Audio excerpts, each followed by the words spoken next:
최근에 나온 신간 중에 아주 작은 습관의 힘, 이런 제목의 책이 있습니다. 이 책의 저자는 이제 어릴 때부터 촉망받던 야구 선수였는데요.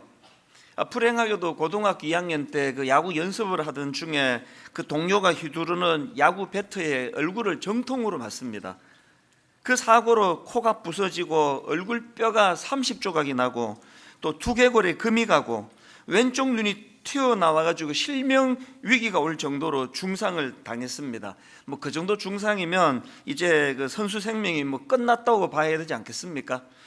그런데 이 저자가 대단한 사람입니다. 그런 절망적인 상황을 경험하고도 그 절망에 빠지는 대신에 지금 당장 할 수 있는 작은 일이라도 찾아서 이것을 반복해야 되겠다. 기왕 사고 난 거고 어떻게 하겠냐고. 이 자리에서 내가 할 수 있는 일이 뭐냐, 작은 일이라도 이 반복해서 습관을 만들겠다, 그런 결심을 한 겁니다. 그래서 이제 매일 그 걷기 연습, 그 얼굴을 다쳤으니까 걷는 거는 가능할 거 아닙니까? 매일 걷기 연습이라는 기초로부터 시작해가지고 6개월 만에 다시 운동을 시작할 수 있게 된 그 입지전적인 인물입니다. 이런 노력으로 이제 다시 야구 선수로 복귀해서 대학 최고 선수가 된다고 합니다. 그런 경험을 바탕으로 쓴 책이 아주 작은 습관의 힘, 이런 제목의 책인데요. 제가 이 책에서 감동을 받는 부분이 뭐냐 하니까 그 선수로서의 회복 첫 출발이 뭐였는가 하니까 그 내용을 한번 들어보십시오. 먼저 내 인생을 정돈하는 데 집중했다. 동기들이 늦은 밤까지 비디오 게임이나 하는 동안 나는 매일 밤 일찍 잠자리에 드는 수면 습관을 들였다. 또 대학 기숙사란 너저분하기 마련이지만 내 방을 깨끗이 치우고 깔끔하게 정리했다. 정말 별것 아닌 일이었다. 그런데 이 작은 습관들은 스스로 인생을 관리하고 있다는 느낌을 주었다. 나는 자신감을 되찾아 나갔다. 스스로에 대한 신뢰가 쌓이자 수업 태도도 달라졌고 1학년 내내 전부 A 학점을 받았다. 그 대학을 그 야구 선수로 들어갔는데 그 방 치우는 거하고 그 선수 생활하는 게 무슨 상관입니까? 근데 그 책 제목처럼 이렇게 아주 작고 사소한 것에서부터 습관을 만들어가는 그 일이 얼마나 놀라운 열매를 가져왔는지 한번 내용을 들어보십시오. 야구 방망이에 맞아 혼수 상태에 빠진 지 6년 후 나는 데니슨 대학교 최고의 남자 선수로 선정되었고 ESPN 전미대학 대표 선수로 지명되었다. 전국에서 단 33명만이 뽑히는 영광스러운 자리였다.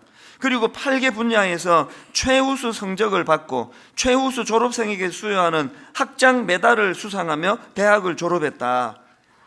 이게 다가 아닙니다. 지금 이분은요, 미국 최고의 그 자기개발 전문가가 돼가지고 블로그 월 방문자 수가 100만 명에 이른답니다.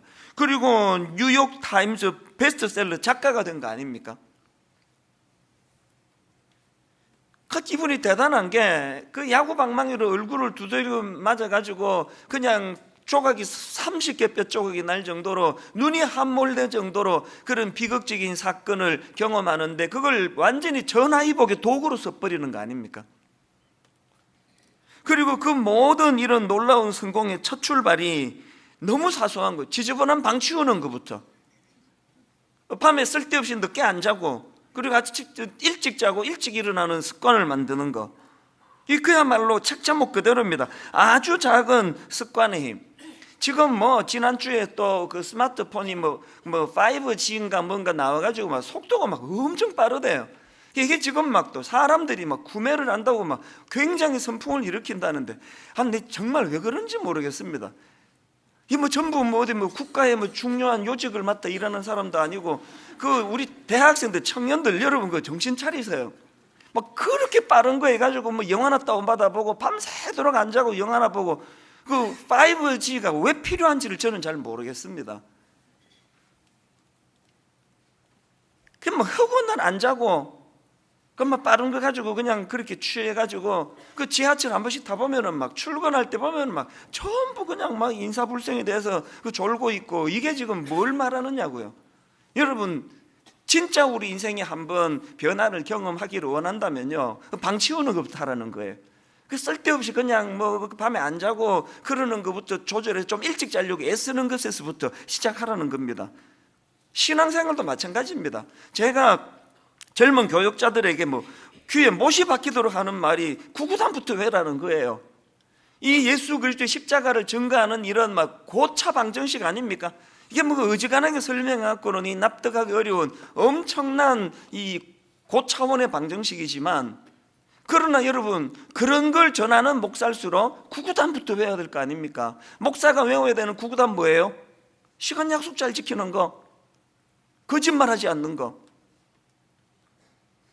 교회 커졌다고 한 사람 한 사람을 무시하지 않는 거, 있는 사람만 자꾸 눈길을 주지 않는 거, 이런 것들이 다 우리 목사들이 외워야 되는 구구단 아닙니까? 우리나라는요, 구구단도 못 외우는 사람이 미분 적분 풀겠다고 설치는 것 때문에 지금 어려운 거 아닙니까? 그럼 무슨 장관 하나 뽑을 때마다 왜 그 앵무새처럼 이게 이번 정부만의 일입니까?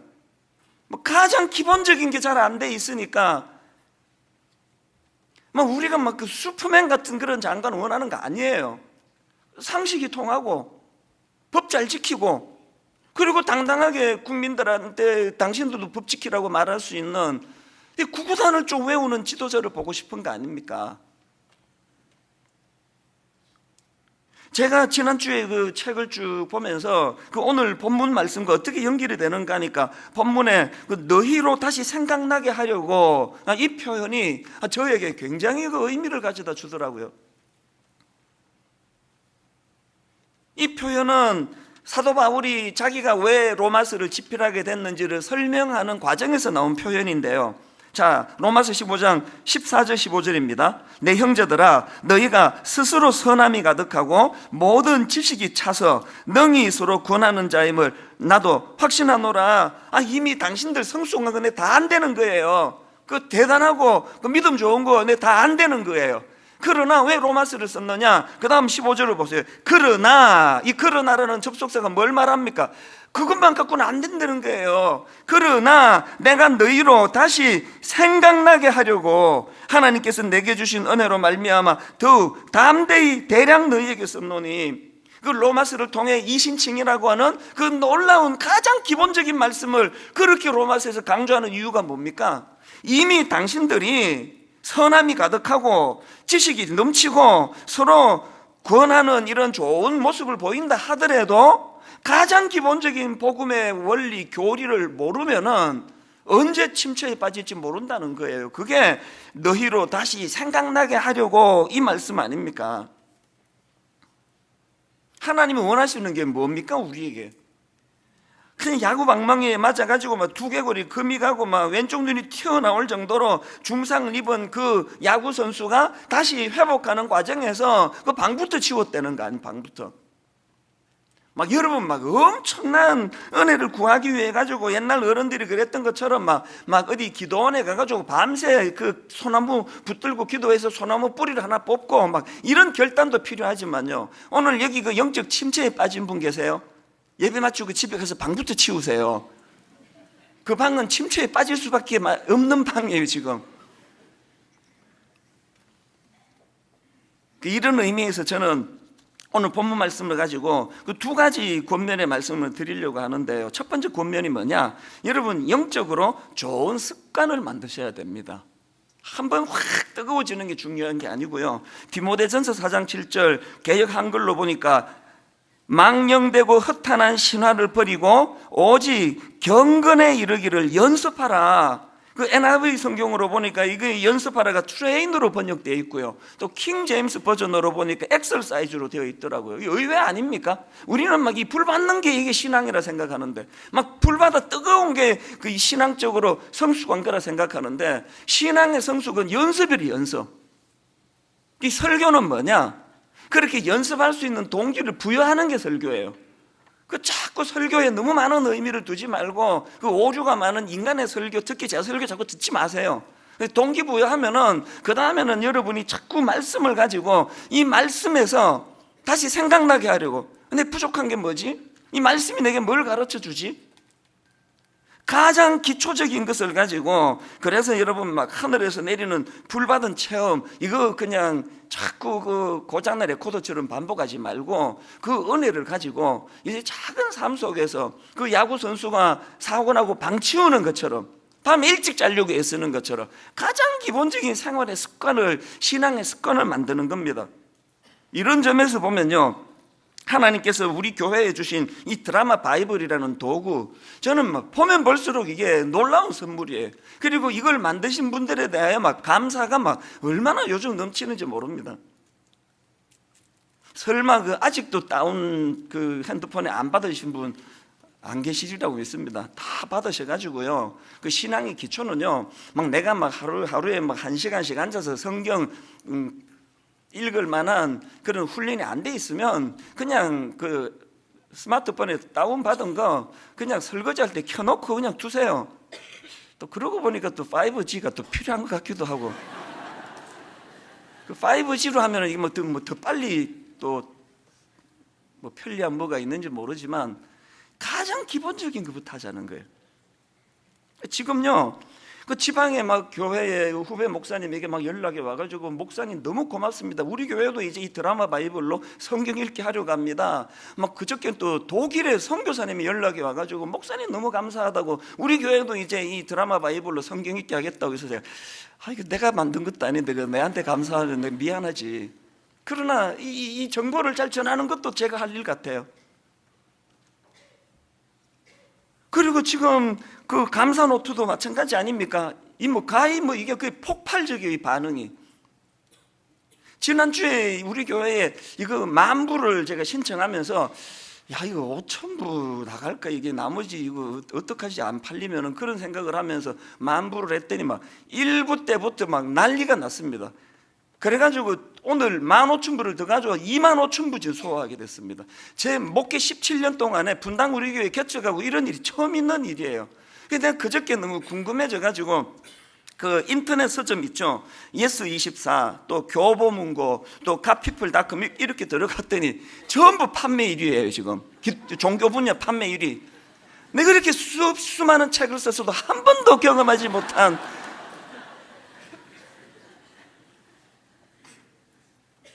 야, 이 하나님께서 이 감사 노트와 드라마 바이블을 가지고 막 큰 일을 하시려나 보다, 그런 제가 그 감격을 갖고 있는데, 그러나 저는 알지요, 사가지고 한 석 줄 쓰고 나머지는 깨끗한 공간이 될 분이 태반이라는 걸 제가 알죠. 그렇기 때문에요, 지금 막 이게 막 붐이 일어나고 막 25,000부 팔리고 막 1위가 되고 그게 중요한 게 아니고요, 이제 이걸 가지고 습관을 들이는, 습관, 꾸준하게 습관을 들이는 거예요. 그리고 이 도구를 가지고 가정 예배를 드리자 할 때 막 지난주에도 너무나 여기저기서 고마운 반응들이 나왔습니다. 목사님 우리 애들이 이게 드라마 바이블이 통하네요, 감사 일기를 같이 나누는데 너무 좋았습니다. 그러나 저는 알지요, 한 달만 지나면 다 원래로 돌아갈 분이 거의 뭐 한 3분의 1은 될 거예요. 습관을 들이는 거예요. 제가 어릴 때 뭐 이런 도구가 있었고 드라마 바이블이 있었습니까? 너무나 가정 예배가 심플했거든요. 그냥 아침에 일어나면 가족이 둘러 앉아가지고 성경 한 장을 한 절씩 삑 돌아가면서 읽고, 그리고 돌아가면서 대피기도 하고 주기도문으로 마쳤는데요. 근데 이게 몇십 년 계속 진행이 되다 보니까 온 가정에 그건 아예 이제는 습관이 돼가지고, 제가 어릴 때 그 개 이렇게 종 땡땡 치면 침이 나오듯이 어릴 때부터 눈 떠지면 뭐 잠도 덜 깼는데 성경 들고 안방으로 가는 거 아닙니까? 그게 습관이 됐거든요. 그럼 무조건 가야 되는 거니까요. 뭐 아침 6시에 가정 예배를 드리니까 당연히 일찍 일어나게 되고, 이 신앙적인 습관이 들어지는 거예요, 습관. 지난주 말씀드렸지만 이제 지난 작년 가을서부터 이제 이 감사 목표를 해야 되겠다 그래서 제가 막 책을 한 2만큼을 구입했거든요. 그 중에 이제 그 산 책 중에 한 권이 제목이 100감사로 행복해진 지미 이야기, 이런 제목의 책이 있는데요. 뭐 내용이 간단한 내용의 책이에요. 저자는 아주 젊은 기자예요. 그런데 본인이 이제 자기를 설명할 때 성격에 좀 이제 까칠하고 본인이 그렇게 설명해요. 문제가 좀 있다는 거예요. 그래서 이제 뭐 직장에서도 적응이 잘 안 되고 막 계속 힘들고 부딪히고, 그리고 또 뭐 밖에서만 그러겠습니까? 이제 집에서도 막 계속 문제가 일어나는 거예요. 막 어머니하고 갈등이 너무 많아가지고요. 어느 날 자기 엄마 핸드폰을 우연히 봤는데 엄마가 그 자기 이름에다가 이름을 안 쓰고 싸가지 이렇게 써놨더래요. 오죽 그 엄마 속이 답답했으면 그 딸을 그렇게 썼겠냐고요. 이렇게 이제 문제가 많은 그런 사람이었다고 본인이 밝히는데요. 그런데 이분이 인생이 변화되는 사건을 경험합니다. 제가 한 몇 주 전에 말씀드렸던 그 안남웅 목사님이라고요. 이분이 백감사, 자기 회사에 와가지고 이제 이 백감사에 대해서 특강을 하는데요. 이 목사님이 하시는 말씀이 하루에 100개씩 감사거리를 쓰다가 보면은 감사가 체질화되고, 그리고 감사하는 삶에는 엄청난 축복이 있을 거라고. 그래서 이 까칠한 아가씨가 무슨 결심을 했느냐, 대단한 자매예요. 이 사람도 하루에 100가지 감사를 100일 동안 썼습니다. 저희도 이제 2주 뒤에 그 고난주간에 백감사 지금 굉장히 예쁘게 만들어 놨거든요. 제작을 해놨는데 전 교회적으로 백감사 쓰게 할 거예요. 써보세요. 하루에 100개 쓰는 거 거의 불가능합니다. 이거를 100일 동안 한 거예요. 왜 이 무리한 결심을 했을까요? 그냥 뭐 좀 쓰는 게 아니라 완전히 자기 체질을 바꾸겠다는 결심 아닙니까? 100일 동안에 백감사를 쓰고요, 진짜 인생이 바뀐 거예요. 완전히 자기 삶의 태도가 달라지고, 직장에서 사람들과 대인관계가 달라지고, 그리고 자기 엄마 핸드폰을 어느 날 보니까 싸가지가 지워지고 퍼스트 레이디라고 자기 이름을 그렇게 바꿔놨더래요. 어떻게 변화된지 아시겠죠? 문제는요, 체질을 바꾸는 거예요. 5개씩 쓰는 이거라도 꾸준히 해나가면서 하나님 앞에 늘 감사를 체질화하는, 이게 중요하다는 겁니다. 제가 앞에서 인용해드린 아주 작은 습관의 힘이라는 그 책 맨 마지막 에필로그 제목이 뭔지 아십니까? 100번만 반복하면 그게 당신의 무기가 된다. 이게 다 지금 같은 맥락의 얘기 아닙니까?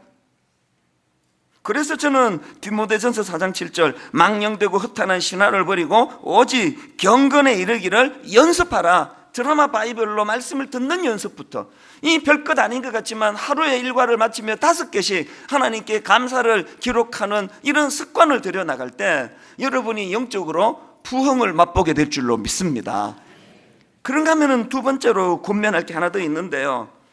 이렇게 좋은 습관을 만드는 것도 중요하고, 더 중요한 거, 이 세상을 향한 영적인 시야, 이거 확장해야 되네. 시야를 확장하는 거. 바울이 내가 왜 로마서를 썼는지 아느냐, 내가 당신들 너희로 생각나게 하려고 계속 이제 이 말씀으로 여러분들이 점검하고 돌아보게 하려고 로마서를 썼다, 그렇게 이유를 하나 밝혔고요. 그리고 이유 하나가 더 있습니다. 그게 15절에 나오는데요. 그러나 내가 너희로 다시 생각나게 하려고, 그 다음 보세요. 하나님께서 내게 주신 은혜로 말미암아. 왜 썼다고요? 주체할 수 없는 은혜의 간격 때문에. 어떻게 나 같은 걸 주님이 십자가로 날 구원해 주셨나? 다메섹 도상에서 그 포악하던 나를 주님이 만나주신 그 은혜가 감격해서 로마서를 쓰게 됐다는 거예요. 참 이것도 바울이 귀하지만요, 바울의 위대함이 뭔지 아세요? 그 은혜의 감격을 자기 내면으로 가두어 두지 않고 이거를 세상을 섬기는 것으로 확장하고 있다는 겁니다. 그게 16절입니다. 15절에서 하나님이 내게 주신 은혜로 말미암아 로마서를 썼다 그래놓고 16절을 보세요. 이 은혜는 곧 나로 이방인을 위하여 그리스도 예수의 일꾼이 되어 하나님의 복음의 제사장 직분을 하게 하사. 바울의 위대함이 뭐예요? 다메섹 도상에서 받은 은혜만 감격하는 게 아니라 그때 주신 사명도 같이 생각하는 거예요. 이게 우리에게 습관화해야 될, 내가 은혜를 받으면 내 그냥 좋자고 그것을 누리는 게 아니라 여기에 따르는 사명, 이 세상을 섬기는 세상.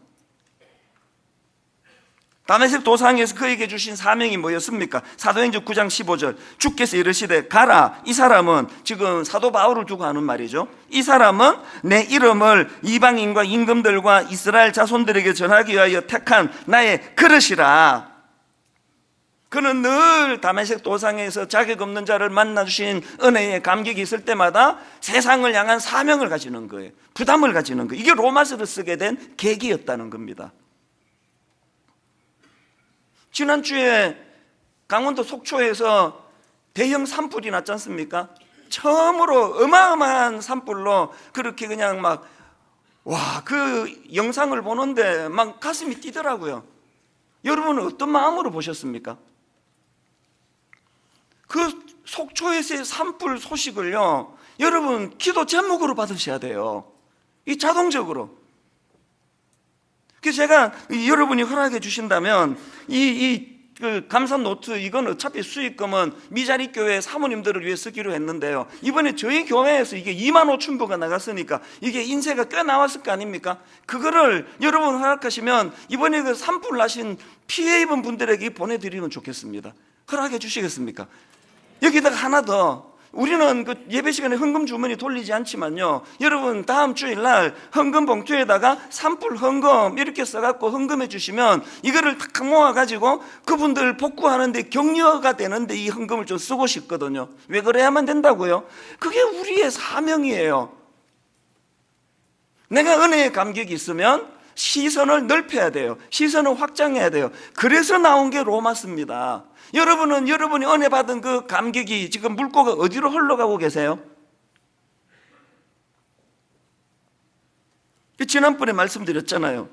교회 17년 동안의 구호가 함께 울고 함께 웃는 우리, 너무나 멋진 구호로 가지고 우리가 이만큼 은혜를 누렸는데 이제 구호 바꿀 때가 됐습니다. 어떻게 바꿔야 된다고요?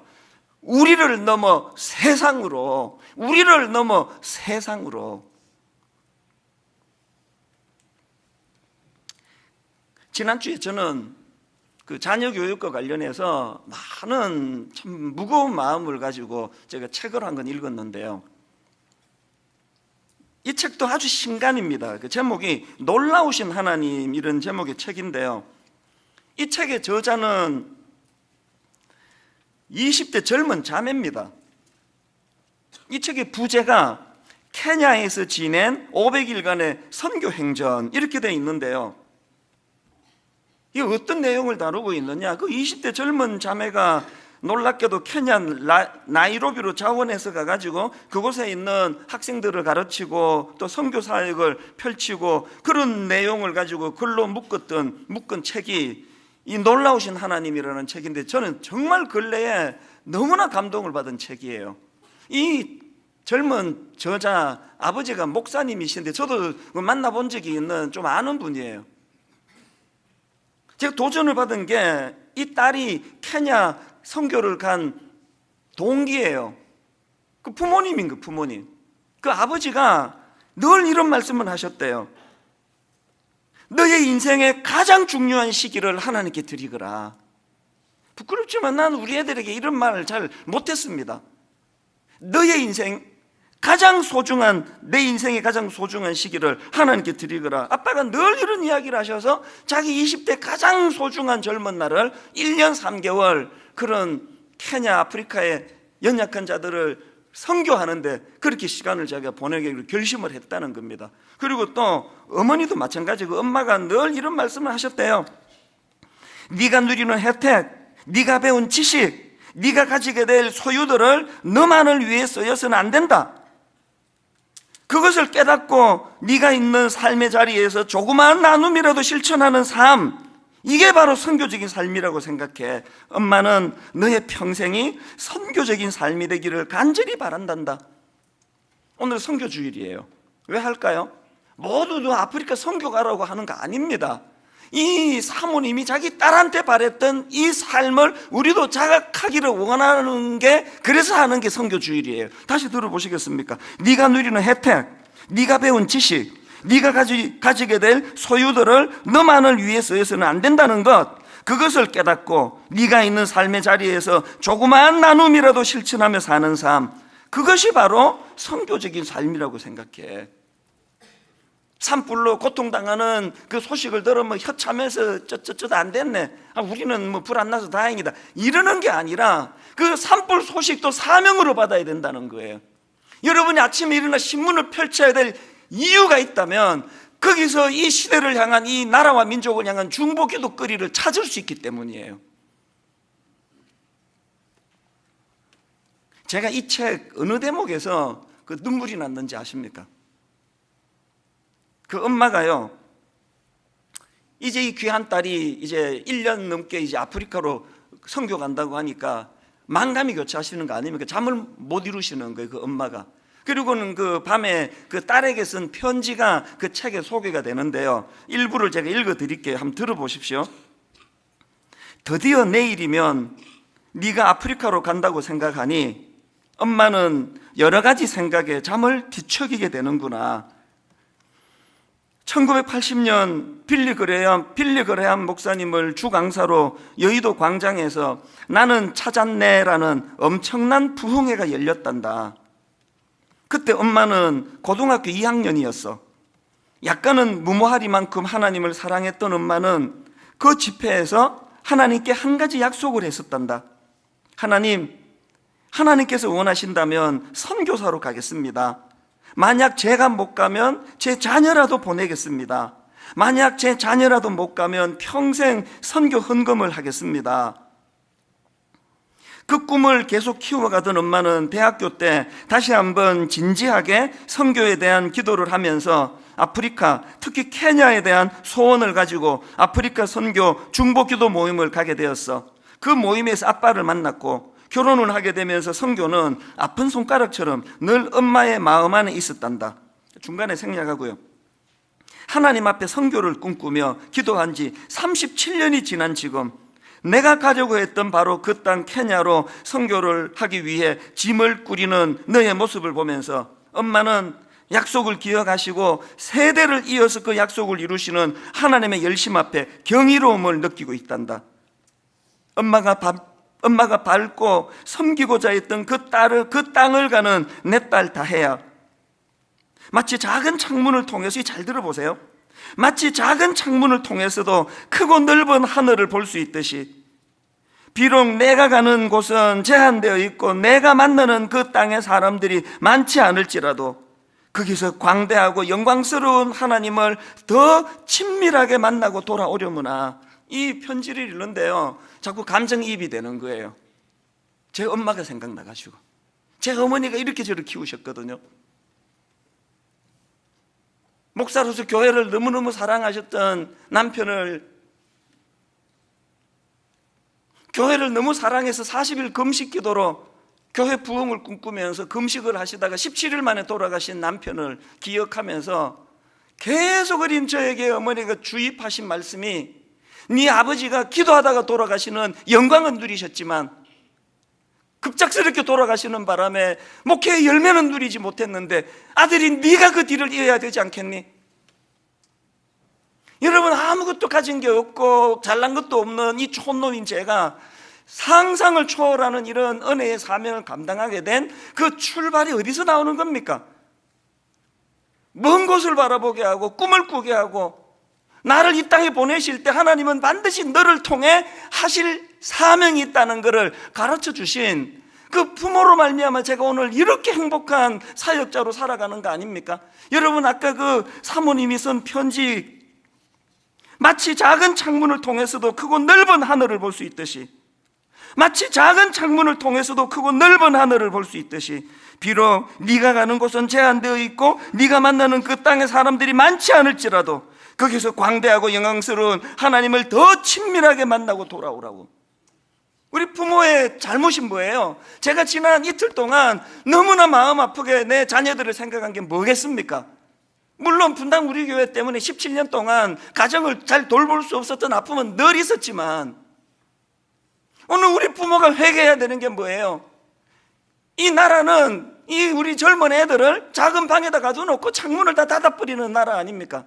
공부 성적 가지고 편애하고 성적 가지고 차별하고 성적 가지고 될성 부르면 안 되는 지 마음대로 판가름하고, 그 아이들에게 같이 우리가 뭘 해줘야 되는 거냐고요. 우리가 네가 비록 이 세상의 평가로 말미암아 작은 방에 갇힌 것 같이 돼버렸고 네 꿈을 빼앗아가는 악한 것들 때문에 그 작은 방에 갇혀 창문조차도 작은 그런 상황에 던져졌다 할지라도 기억하거라.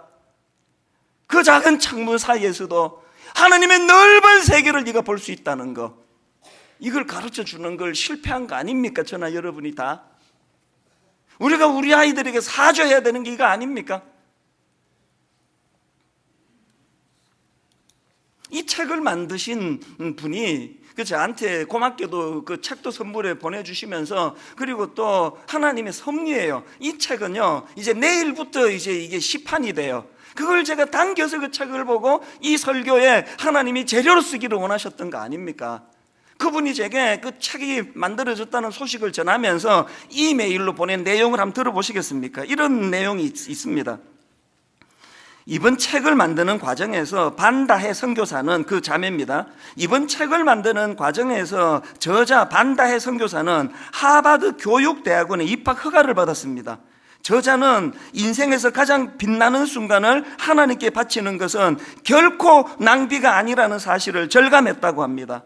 무사한 일주의와 현실 속 패배주의에 함몰되어 있는 젊은이들에게 하나님을 위해 위대한 일을 시도하라는 저자의 외침이 큰 도전이 되리라 믿습니다. 부끄럽더라고요.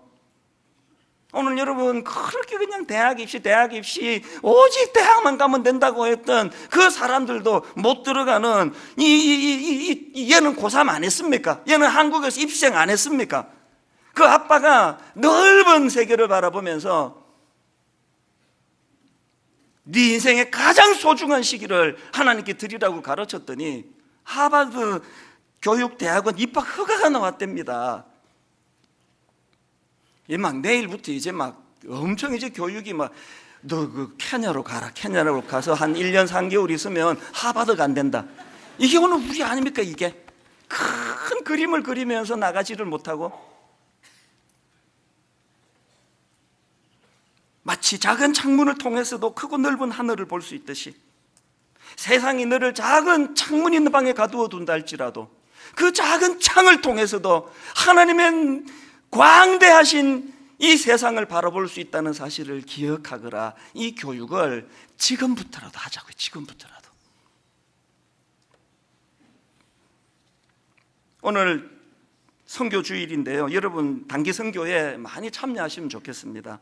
앞에서 인용해드린 그 놀라우신 하나님, 이 책은요 진짜 제가 강추해요. 사서 보시고요. 이 책의 그 저자의 아빠가 그 딸에게 했던 이 말, 단기 선교의 경험, 옥합을 깨뜨린 경험이 이제 언제 어디서 무엇을 하든지 남은 삶을 선교적인 삶, 헌신의 기쁨으로 살아갈 수 있는 계기가 될 줄로 믿는다. 그 아이가 그 1년 3개월 아프리카에서 그 헌신하는 그 결단할 때 이렇게 용기를 주며 보내신 아버지이기 때문에 저는 이 목사님이 너무 존경스러운 거예요. 오늘 예배 마치면 교회 마당을 둘러보시고 우리 교회에서 펼치고 있는 국내 선교, 해외 선교분과 다양한 사역들을 보시고 이제 우리가 시야를 좀 더 넓히고 시선을 더 넓혀 나가요. 바른 작은 습관을 들이는, 방 치우는 것부터 시작해서 작은 습관을 들이는 것으로 눈은 광대하신 하나님의 우주를 바라보면서 이걸 자녀들에게 전수하는 게 예수 믿는 가정의 신앙 교육인 줄 믿습니다. 결론을 맺으면서요, 제가 그 지난주에 잠수정과 나비라는 책 그 소개해드린 거 기억하시죠? 불행하게도 장 도미니크 보비라는 프랑스 사람이 뇌졸중으로 쓰러져 가지고 락드인 신드롬이라고 정신은 멀쩡한데 사지를 움직일 수 없고 유일하게 왼쪽 눈만 근육이 움직여지는 절망을 당해가지고 이거 눈 끔뻑끔뻑을 신호로 만들어 책을 한 거 썼다 그랬잖아요. 참 가슴 아픈 게요, 그렇게 오랜 세월 인생을 다 바쳐가지고 눈 끔뻑끔뻑하면서 책을 썼는데 그 책 나오고 8일 만에 죽었습니다. 내가 그 소식을 듣고 너무 원통하더라고요. 어떻게 이렇게 영광도 못 보고 고생만 하고, 참 이분도 참. 그러나 그 책 맨 끝에요, 역자가 번역한 사람이 의미를 부여하는 걸 보고 내 생각이 짧았다는 걸 알게 됐습니다. 이렇게 돼 있더라고요. 역자 후기입니다. 1997년 3월 셋째 주, 잠수정과 나비라는 책은 프랑스 전 서점에 일제히 깔렸다. 저자는 자기만의 필법으로 쓴 자신의 책을 그의 소중한 눈으로 볼 수 있었다. 그리고 8일 뒤입니다. 1997년 3월 9일, 장 도미니크 보비는 옥죄던 잠수복을 벗어던지고 나비가 되어 날아갔다. 자유로운 그만의 세계로 우리에게 사랑과 희망의 메시지를 남기고. 역할이 다 끝났다는 거 아닙니까? 여러분, 오래 사는 거, 장수하는 거 하나님의 축복 맞습니다. 그러나 장수하는 것보다 더 중요한 것은 사명을 따라 사는 거예요. 눈 껌뻑껌뻑 하는 걸 신호로 만들어 그 놀라운 책을 만들고 맨 끝에 이 한마디, 그는 우리에게 사랑과 희망의 메시지를 남기고, 책 출간 8일 만에 심장마비로 인생을 끝난 사람이지만, 여러분 오늘 2019년 대한민국 분당의 어느 교회에서 그분의 이름이 지금 회자되고 있는 거 아닙니까? 어떻게 사시렵니까? 또 어떻게 죽으시렵니까? 오늘부터 작은 습관 만들기로 시작해서 비록 내 볼품없고 초라한 창이랄지라도 이 창 너머에 위대하신 하나님의 세계를 바라보면서 우리도 이분처럼 이렇게 죽기를 원합니다. 역할이 다 끝나고 8일 만에 내 인생의 가장 소중한 시기를 하나님께 드리거라. 이 귀에 쟁쟁거리는 이 메시지가 오늘 저와 여러분에게도 하나님이 주시는 선포의 말씀이라고 믿습니다. 오늘 여러분 이 말씀을 기억하시면서 함께 이 찬양 같이 부르면 좋겠는데요, 중국 분들이 예배를 드리고 하나님께 영광을 돌리며 중국 분이 쓴 찬양이고 또 중국 분들이 부르는 찬양이라고 전에 말씀드렸지 않습니까? 피난처 되시는 주 예수, 영원한 승리의 왕, 주님의 얼굴을 구할 때 주의 빛 비추시네. 가사를 생각하시면서 찬양하시겠습니다.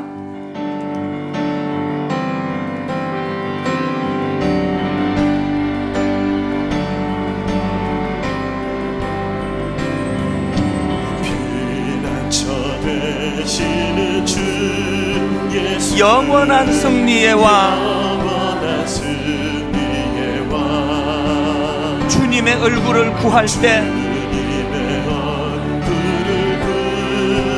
주의 빛 비추시네. 전쟁은 주님께 속했네. 승리는 우리의 것. 예수의 이름을 높이며 영원히 찬양하리. 주님의 임재에 온 땅 흔들리고 우리 기도에 하늘 문 여시네. 온 민족과 열방 주께 경배해. 영원히 보좌에 계신 왕께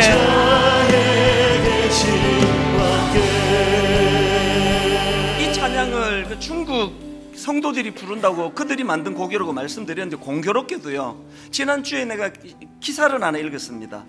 지금 중국이 당국의 인가를 받지 않은 지하교회에 대한 탄압이 지금 강화가 돼가지고요, 최근에 넉 달 사이에 세 곳의 유명 지하교회, 여러분 아시죠? 중국의 유명 지하교회가 막 수천 명씩 모입니다. 그 유명 지하교회가 지금 폐쇄를 당하고, 그리고 원래 구금된 중국 내 기독교도의 숫자가 1만여 명에 달한답니다. 내가 그 기사를 보면서 순간적으로 이 큰일 났네, 이거 어떡하나? 그러나 여러분 내가 금방 생각을 바꾸었습니다. 고쳤습니다. 이 큰일 난 일 아닙니다. 중국 당국이요, 교회 문 앞에 못을 박아가지고 출입 금지를 시킬 수 있을지 몰라도 중국 당국이 모르는 게 뭡니까? 그렇게 뜨겁게 주님 앞에 지하교회에서 훈련받은 수많은 성도들 교회에 못 오게 하면 그들이 민들레 홀씨가 되어가지고 전국 전역으로 영향력 있게 복음을 퍼뜨릴 줄로 저는 믿습니다. 여러분 아시죠? 그렇게 탄압하는 그 상황에서도 현재 중국 기독교인 8천만 명에서 1억 명이라고 예상을 합니다. 누가 막습니까? 교회는요, 그저 평안하고 잘 지내고 막 이렇게 그냥 고급 인력이 막 분당 우리 교회만 몇만 명씩 모여 있는, 이게 흩어질 줄 모르는 이게 변질의 불씨예요. 이게 누가 우리 교회를 좀 문을 막아줬으면 좋겠습니다. 더 이상 이곳에 예배 드릴 수가 없어. 이 헌신된 성도들이 곳곳으로 퍼져나간 민들레 홀씨가 되면 그게 디아스포라예요. 중국 교회를 왜 기도해 주시고요, 한국 교회를 위해서 더 많이 기도해 주시기를 바랍니다. 꿈을 잃어버린 한국교회, 현실에 너무 배불러. 우리 찬양 다시 부를 때 그들의 고백, 전쟁은 주님께 속했네. 이게 그냥 뭐 미워하려고 쓴 곡이 아니고 실제적으로 겪는 일 아닙니까? 지하교회가 전쟁은 주님께 속했네. 그런데 승리는 우리의 것. 예수의 이름을 높이며 영원히 찬양하리. 여러분, 주님의 임재를 올 연초부터 얼마나 갈망했습니까? 하나님 한번 이 작은 창이지만 이 창 너머에 위대하신 하나님의 세계를 바라볼 수 있는 눈이 뜨여지고, 특히 우리 아들에게, 우리 딸에게 이것을 전하는 부모가 되기를 원합니다. 소원하면서 우리 한 번 더 이 찬양 가사 하나를 주목하고 소원하면서 찬양하기 원합니다. 피난처 되시는 주 예수, 영원한 승리의 왕,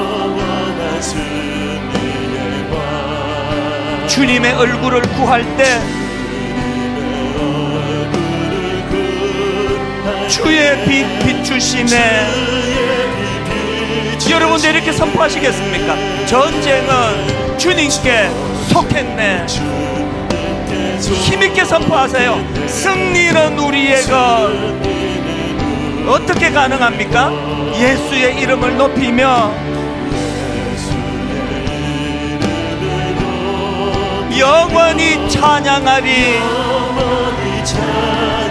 꿈을 꾸며 찬양하십니다. 주님의 임재에 온 땅 흔들리고 우리 기도에 하늘 문 여시네. 온 민족과 열방 주께 경배해. 영원히 보좌에 계신 왕께 피난처 되시는 그분이 어떤 분이십니까? 영원한 승리의 왕. 우리 삶 가운데 주님의 얼굴을 구할 때 주의 빛 비추시네. 주님의 임재에 온 땅 흔들리고 우리 기도에 하늘 문 여시네. 온 민족과 열방 주께 경배해. 영원히 보좌에 계신 왕께. 우리 다 자리에서 일어나셔서 전쟁은 주님께 속했네. 승리는 우리의 것. 여러분, 이거 믿으십니까? 예수의 이름을 높이며 영원히 찬양하리. 여러분, 준비되셨습니까? 선포하십시오. 주님의 임재에 온 땅 흔들리고 우리 기도에 하늘 문 여시네. 온 민족과 열방 주께 경배해. 영원히 하나님 어리. 주님의 임재에 온 땅 흔들리고 우리 기도에 하늘 문 여시네. 온 민족과 열방 주께 경배해. 영원히 보좌에 계신 전하고 기도해.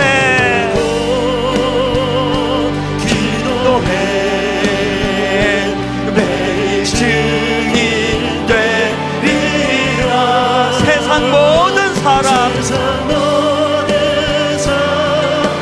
다 듣고 그 사랑 알도록 우리 마지막으로 전심을 다하여 선포합니다. 전하고 기도해.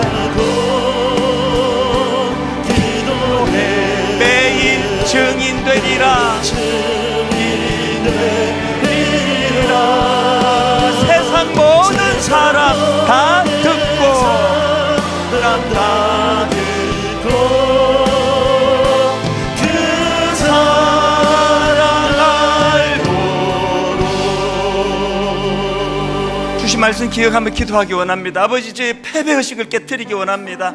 우리 가정은 안 된다, 우리 교회는 안 된다, 한국교 어렵다, 이거 다 깨뜨리고 아버지, 그 작은 창문 너머로 보여지는 하나님의 넓은 세계를 볼 수 있는 영안을 열어주시기 원합니다. 우리 통성으로 같이 기도하시겠습니다. 살아계신 하나님 아버지, 하나님 은혜를 이 시간 열망하며 예배의 자리로 나왔습니다. 하나님 아버지, 오늘 이 예배를 통하여 아버지 영적으로도 성숙해지는 두 가지를 마음에 담기 원합니다. 아버지 하나님, 우리 삶 속에 작은 영적인 습관이 자리 잡기 원합니다. 아침에 눈을 뜨면 먼저 하나님 말씀을 펼치는 습관이 이루어지기 원합니다.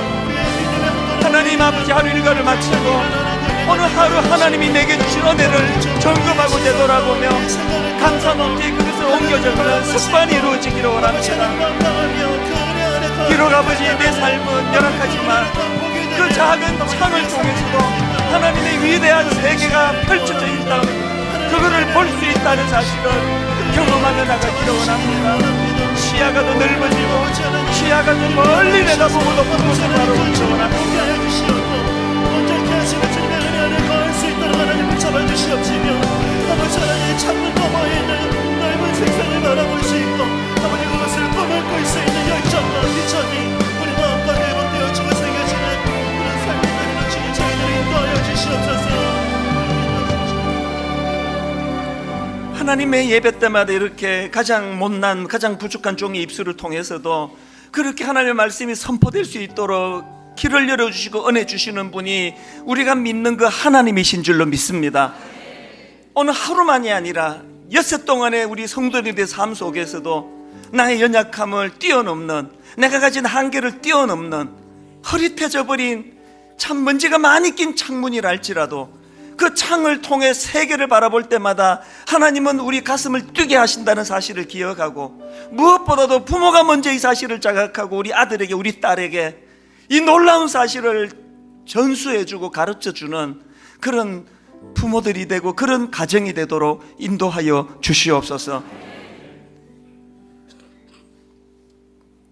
우리의 부끄러운 모습들만 바라다 보며 한탄하는 것이 아니라 그럼에도 불구하고 우리를 통해 일하시는 그 놀라우신 하나님을 바라보고 다시 한번 주먹에 힘을 쥐고 삶 속에서는 작은 습관을 만드는 것으로 시작해서 멀리 내다보는 하나님의 꿈을 향해 달려가는 그런 믿음의 주님의 자녀들 되도록 인도하여 주시옵소서.